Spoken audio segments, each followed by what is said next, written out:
Now, the creation of the universe is a very interesting topic for each and every one of us. Different people have different perspectives on this. There is a general scientific worldview which is now changing rapidly, and then there is the theistic worldview of religious people who believe in the existence of God as the creator. Let us explore in this interesting video the Vedantic perspective on the creation of the universe, because I think this provides a beautiful balance between the materialistic and general scientific worldview versus the theistic and the religious worldview. The Adhvaitha channel is about consciousness and conscious creation. Here we explore Vedanta and various other ancient teachings from India to understand the nature of reality and to consciously create our lives. Part 1 is about the cosmic dance of matter and energy. Our journey begins at the dawn of time itself. Imagine complete blankness, the absolute nothingness. This is the unmanifested state, avyakta.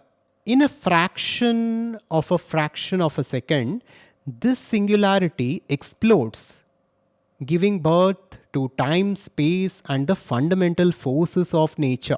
As the universe expands and cools, subatomic particles form, then atoms, then vast clouds of hydrogen and helium. But what is the nature of this primordial substance, which was there even before the creation of universe itself?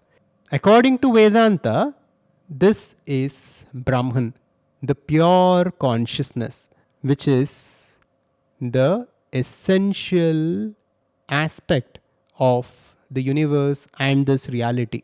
As per Vedanta, there is just one pure substance in and through the universe, and the universe itself is nothing but this pure substance. We only look at this pure substance as something of variety, and we perceive this world as something that is apart from us because of our inherent misconception and misunderstanding. In reality, there is only this one pure substance called Brahman. This is the point of Advaita Vedanta. But this video is about something very different. Let us explore and let us look at the creation of the universe and the entire drama that plays out from the perspective and from the worldview of Vedanta, and let us in this process understand the essence of this reality. As the universe continues to evolve, gravity pulls matter together, forming galaxies, stars, and planets. On one unremarkable planet orbiting around an average star, something extraordinary happened. This is where we come to part 2, that is the emergence of life on Earth. About 3.8 billion years ago, in the primordial oceans of Earth, the first seeds of life took root. Simple organic molecules combine to form more complex structures, eventually giving rise to the first self-replicating entities, the ancestors of all life on Earth. But how did this incredible transition from non-living to living matter occur? Science is still trying to figure this out. Some theories propose that life emerged near hydrothermal vents on the ocean floor, where energy-rich chemicals provided the building blocks for early life forms. Now, from the Vedantic perspective, it doesn't matter how life emerged on Earth, because as per Vedanta, whether it is life or non-life, it is all that primordial substance, the infinite consciousness. And there is a profound logic to it. Before the emergence of time-space reality, matter, and the fundamental forces of nature, there was a void, or there was nothing as per the scientific worldview. Now, the point that Vedanta makes is that a tree can only come if there is a seed. Since the universe had a beginning, and every model and every theory of science points towards this truth that our universe had a starting point, had a beginning. What Vedanta says is that there should be and there was something before the universe. It was not a thing, it was not material in nature, but it was something which is very subtle, which might even seem like nothing from a human perspective. So, this nothing Vedanta calls the primordial substance or Brahman.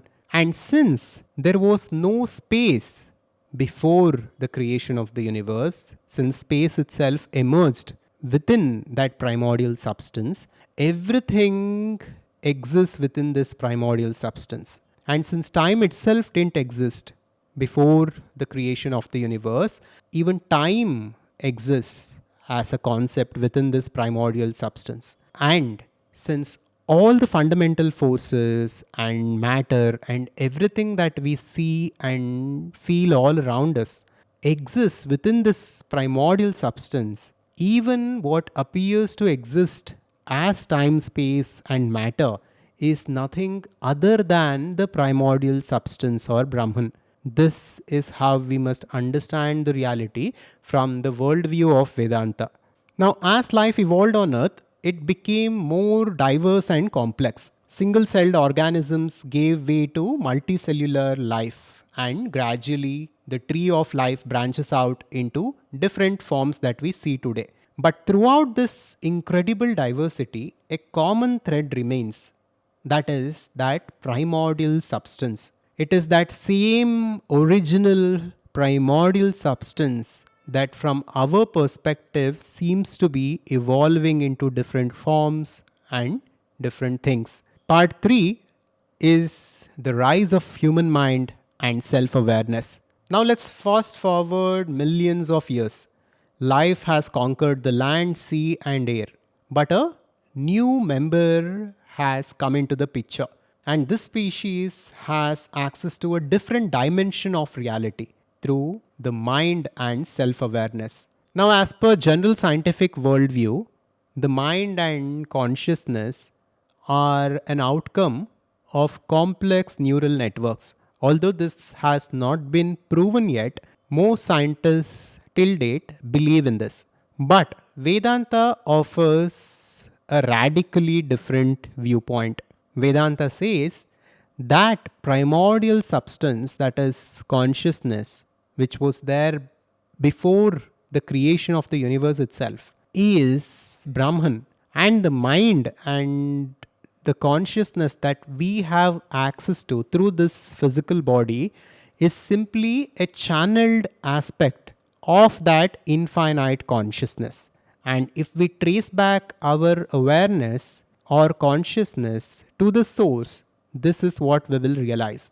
So, this is not theoretical, but it can be tested by each and every one of us as per Vedanta.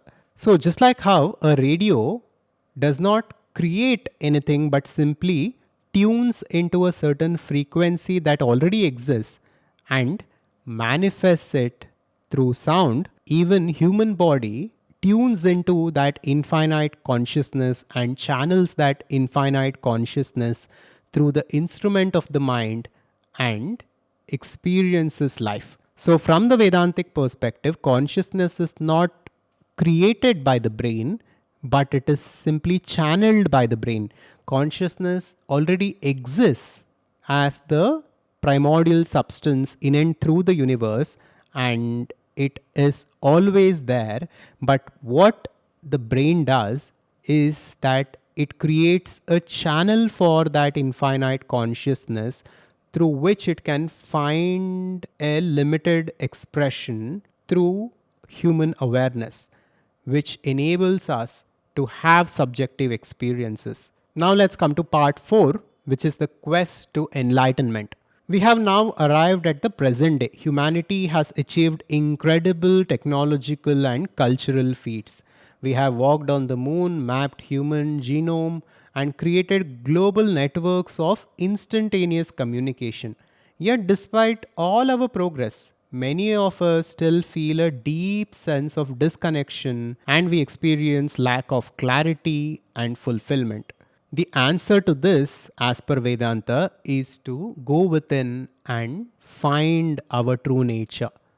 Vedanta says that when we look for something outside of us, we are looking in the wrong place. We are looking at something which is incomplete, which is temporary, and which is imperfect to fulfill us. But if we go within and if we trace back our own awareness to that infinite consciousness, then the absolute fulfillment, clarity, and true peace that we are looking for becomes accessible to us.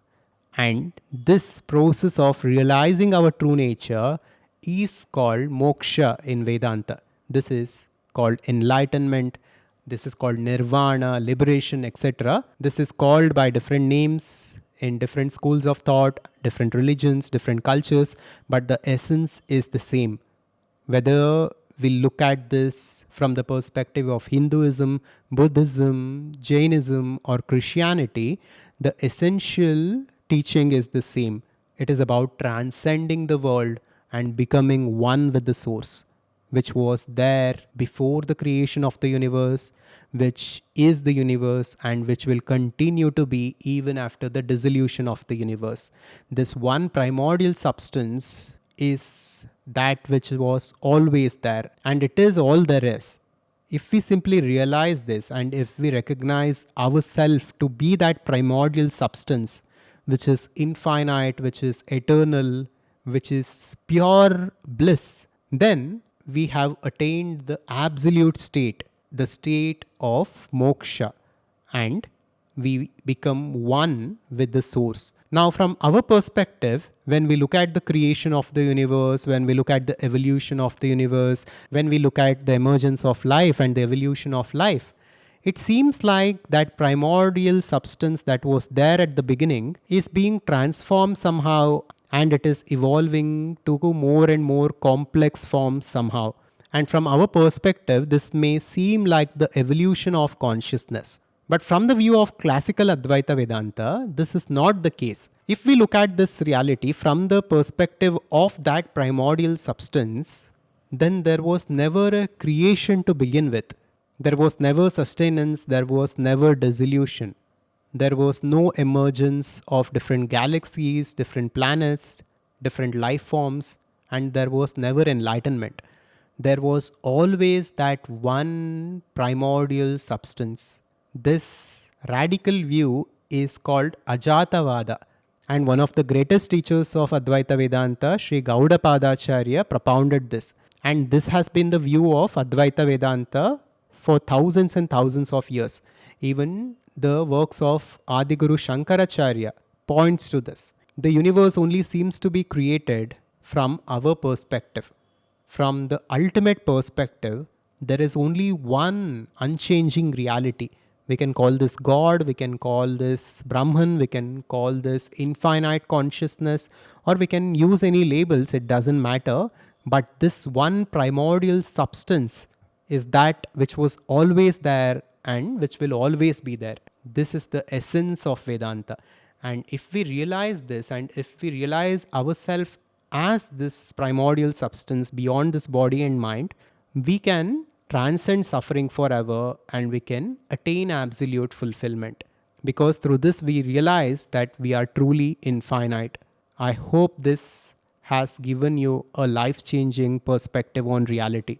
If you want to go deeper into Vedanta and conscious creation to understand the essence of reality and consciously create a life of holistic abundance and true fulfillment, then check out this private video that we have made just for you.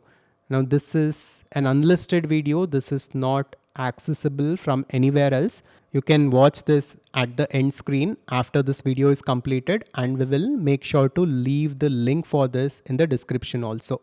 So you can check out this video to explore what ACS is and what conscious creation is. Thank you, and I will see you in the next one. Subscribe to Advaita to wake up. Shivoham.